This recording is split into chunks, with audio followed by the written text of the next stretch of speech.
pretty good, man. Kevin Wildes makes everything interesting. Used to be my job, and you guys. How about that? Back here with Greg Jennings. How about that? We're welcoming Coach Mangini to the conversation. All right, Coach, let's talk some Cam Newton. He's going to be away from the Patriots facility until Thursday. This after a misunderstanding over the COVID testing protocols after Cam left the area for a doctor's appointment. Greg, I'll start with you. Can Mac Jones use Cam's absence to secure the Patriots' starting job? You know, first off, Jenna, this is sad. This is disappointing when you think about Cam Newton and where he started to drop off last year. It was COVID related. It was when he was out, and he never was able to get back to what we saw in those first two games. So can Mac Jones ascend and step in and take that position? I don't think so. I don't think so, because Cam Newton looks like a completely different quarterback for the New England Patriots. He looks like he's more comfortable, more confident, and he understands what is being asked of him at the quarterback position within this system with the pieces around him. And he just all around gives you more. When you look at Mac Jones, yes, can he stand to the pocket? Can he make the throws that you want him to make? He absolutely can, but how much of the offense have you really unloaded on him, and can you really put on his plate going into week one? With Cam Newton, you know he's been there from last year. He didn't have the offseason last year. He now had the offseason and all of training camp. I think this is Cam Newton's job to lose. It's just unfortunate that he's going to be out, because Mac Jones, he can creep in there. I don't think it happens.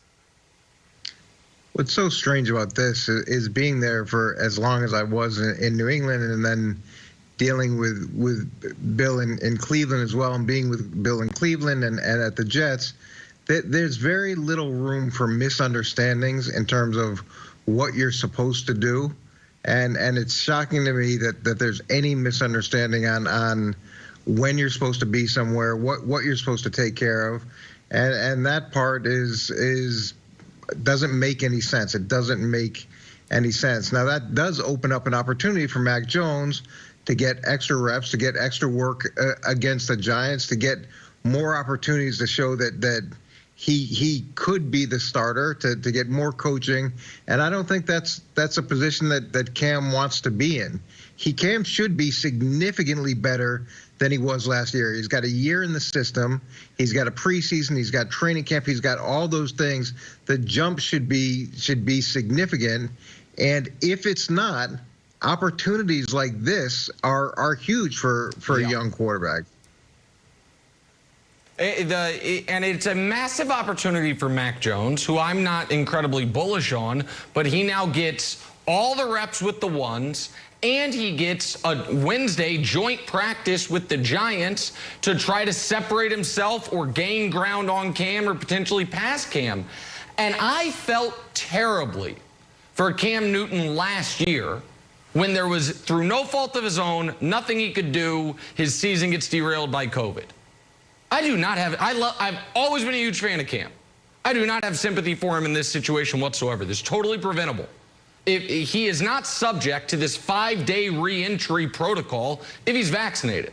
He made the choice to not get vaccinated. The repercussions are, you go to a doctor's appointment out of state, we'll see you in basically a week. Those are the rules. He either knew it and didn't care, should have known it and didn't know it, or option C, take the free, easy, healthy, effective vaccine that athletes across America that aren't paid to play sports have to take.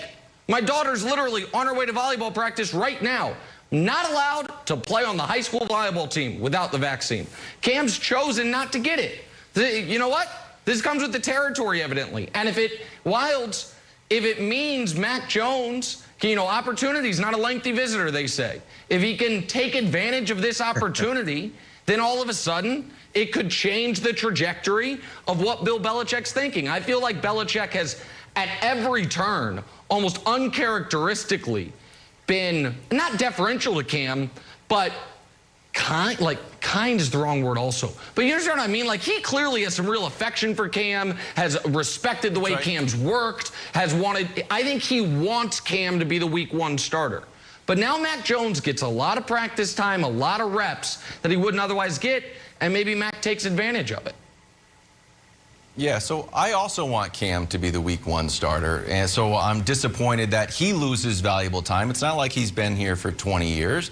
He's been here for basically a year and missed some time last year with COVID. So I would prefer if Cam Newton was vaccinated. I think it, like you said, Nick, is the healthy, free alternative to end a worldwide global pandemic. But this is where we are in the world. But, Coach, I want to ask you a question about Belichick and specifically how he's dealing with this issue. When Cam was asked if he was vaccinated, because the reporters are on this was, I think, a month ago, he was like, it's a personal decision. They also asked Mac Jones if he was vaccinated, and he danced around it a little bit, that people started to think he was, but the answer wasn't yes.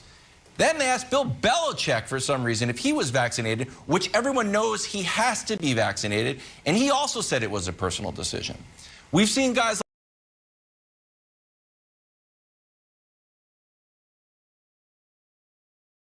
like Ron Rivera come out and been like, yes, I'm obviously vaccinated. I want my team vaccinated. Bill Belichick is taking almost a softer approach, or at least a closer to the vest sort of like public narrative. What do you make out of this, where we've seen Belichick draw a very hard line? We've seen Belichick cut guys because they were late to practice in a snowstorm. How do you think, or what's your take on how Belichick is handling this specific issue publicly? Well, you know, Kevin, we don't talk about injuries. We don't talk about injuries. We don't talk about anything to do with vaccinations. We don't talk about anything to do with, we don't make predictions. Look, it's a very clear message. There is no reason from his perspective to talk about this, because all it's going to do is create the list of who's vaccinated, who's not vaccinated, what that means. People will analyze it.